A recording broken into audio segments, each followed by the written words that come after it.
Assalamualaikum warahmatullahi wabarakatuh. Halo teman-teman semuanya, kembali bersama saya Imran di Imran Tutorial dan di weblotus.com ya.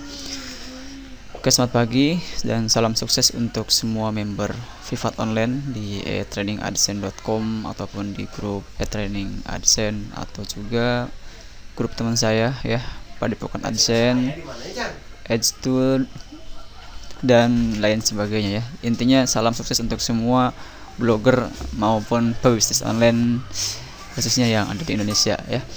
Oh iya, saya lupa juga, selamat pagi saya ucapkan untuk semua subscriber channel saya Imran Prasetyo Official. Semoga tetap fokus dalam belajarnya ya.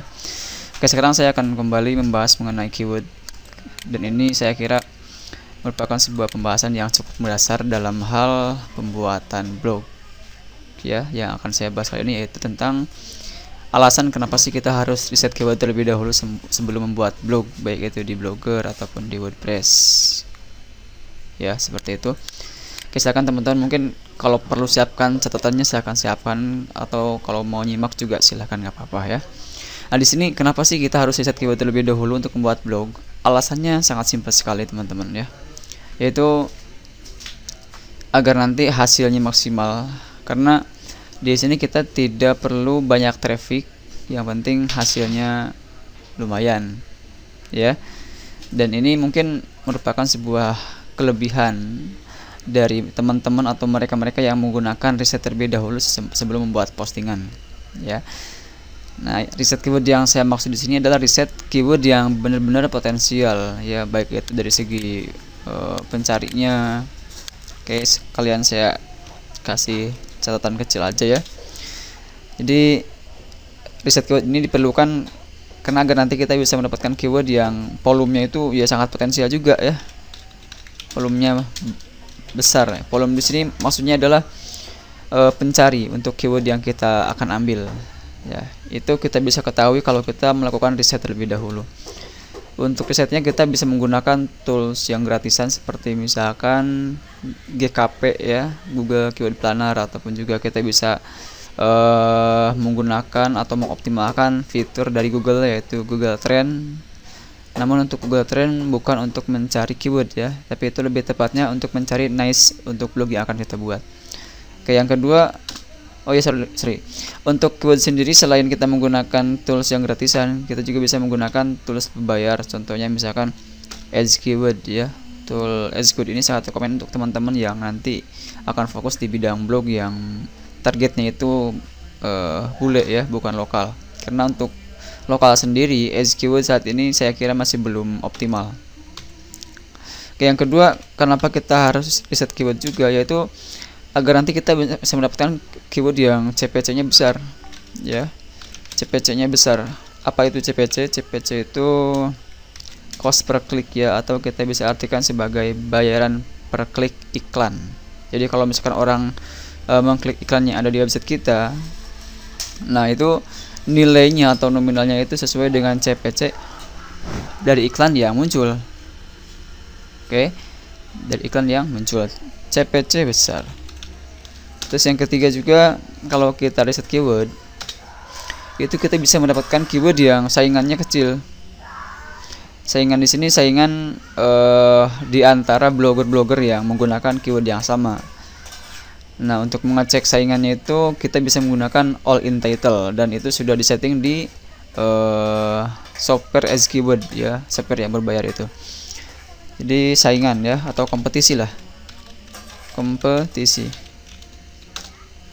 Yang keempat, nah di sini untuk yang di Edge Keyword sendiri itu saingannya atau kompetisinya itu bukan di kalangan publisher, tapi di kalangan para pengiklan. Jadi kalau misalkan nanti teman-teman menggunakan Edge Keyword itu di sana ada kompetisi.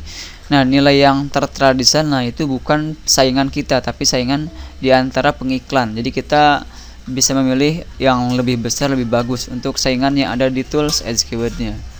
Karena lebih besar saingan di antara pengiklan, itu otomatis menandakan bahwa banyak orang atau banyak pengusaha yang mengiklankan produk mereka menggunakan keyword tersebut, dan itu sangat bagus untuk nanti iklan yang akan kita tampilkan di website kita. Ya kalau misalkan kompetisinya besar, itu otomatis iklan yang muncul pun akan sangat relevan dengan keyword yang kita bidik.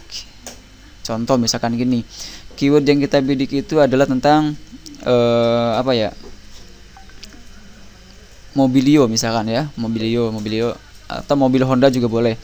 Otomatis kan kalau misalkan banyak perusahaan atau banyak pengusaha yang mengiklankan mobil mereka menggunakan kata kunci mobilio misalkan ya, kemudian kita memilih kata kunci tersebut dalam pembuatan postingan yang kita publish di website kita, itu otomatis iklan yang muncul kemungkinan besar akan relevan dengan keyword yang kita bidik ya. Ada kalanya keyword yang kita bidik A tapi iklan yang muncul B, dan nanti CPC nya itu bukan mengikuti CPC hasil riset kita, melainkan mengikuti iklan yang muncul. Jadi jangan salah paham kalau misalkan teman-teman mengambil kata kunci A dengan nilai CPC misalkan $10 per klik, kemudian ternyata ada yang klik di postingan tersebut, di iklan yang muncul di postingan tersebut, dan pas dicek CPC nya yang muncul taruhlah misalkan $1. Itu kenapa? Alasannya sangat simpel sekali teman-teman. Itu alasannya adalah karena iklan yang muncul tidak relevan dengan kata kunci yang kita bidik. Maka dari itu sebisa mungkin kita memilih kata kunci yang saingan di antara pengiklannya besar. Itu dia. Oke. Nah, di sini saingan kompetisi antara publisher yang bisa dicek menggunakan all in title ya. Dan keempat, saingan di antara pengiklan ya. Oke. Yang kelima, result. Untuk result sendiri ini adalah merupakan gabungan dari keyword utama atau dari blogger-blogger yang menggunakan keyword utama yang kita bidik sekaligus keyword turunan dari keyword utama tersebut. Maka dari itu jangan heran kalau misalkan nanti teman-teman mengetikkan kata kunci seperti ini misalkan ya. Ntar saya contohkan saja. Misalkan teman-teman ingin mengecek atau ingin menganalisa keyword cara membuat anak, jangan cilok ya. Misalkan ini kata kunci yang teman-teman ingin bidik misalkan di dalam artikelnya. Nah, bisa teman-teman lihat di sini kalau kita mengecek dengan cara seperti ini, resultnya itu adalah sekitar 613.000. Itu dalam 0,52 detik. Ya. Nah, ini kalau kita tanpa menggunakan all in title, dan hasil 613.000 ini itu sudah termasuk mereka yang menggunakan keyword turunan dari ini dan keyword utama dari ini. Jadi dikalkulasikan totalnya kurang lebih ada 613 blog atau ada 613 postingan yang menggunakan kata kunci ini atau kata kunci turunan dari ini. Tapi kalau kita misalkan ingin mengecek saingan khusus untuk kata kunci cara membuat cilok gitu kan, maka kita hanya cukup mengetikkan atau menambahkan kata all in title seperti ini, kemudian enter. Tadi 613.000 dan sekarang bisa teman-teman lihat ini hanya 10.000 saja. Jadi 613.000 ke 10.000 sangat jauh sekali perbandingannya. Berarti mungkin kurang lebih ada sekitar 603.000 keyword turunan, atau ada 603.000 postingan yang menggunakan keyword turunan dari cara membuat cilok ini. Paham? Jadi kalau misalkan teman-teman ingin membuat postingan dengan kata kunci cara membuat cilok, itu saingannya itu ada sekitar 10.000 postingan yang menggunakan KW utama cara membuat cilok. Ya, bisa teman-teman lihat di sini cara membuat cilok, cara membuat cilok juga, hampir semuanya cara membuat cilok, dan ini masuk ke dalam page 1. Ya, maka dari itu ini sangat penting sekali dalam pembuatan blog kita itu melakukan riset kata kunci terlebih dahulu. Ya, itu saja mungkin untuk sedikit sharing saya kali ini, dan saya akan coba simpulkan dari pembahasan yang saya barusan jelaskan adalah bahwa alasan kenapa kita harus riset kata kunci sebelum membuat blog, yaitu agar nanti kita bisa membuat blog yang optimal. Jadi di samping kita mengutamakan visitor, kita juga tidak melupakan masalah penghasilan yang tentunya kita ingin tuju ya. Jadi meskipun pengunjungnya sedikit, hasilnya bisa maksimal. Paham? Apalagi kalau misalkan pengunjungnya banyak, hasilnya akan semakin maksimal karena kita melakukan riset terlebih dahulu untuk blog yang kita bangun.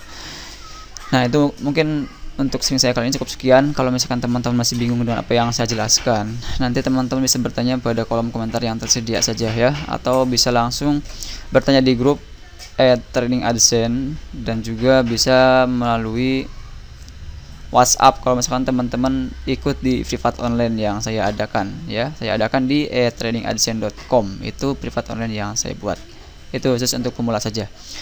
Baik, itu saja untuk sharing saya kali ini. Sampai jumpa di sharing saya berikutnya. Salam sukses dan salam 3P ya. Praktek, praktek, dan praktek. Wassalamualaikum warahmatullahi wabarakatuh.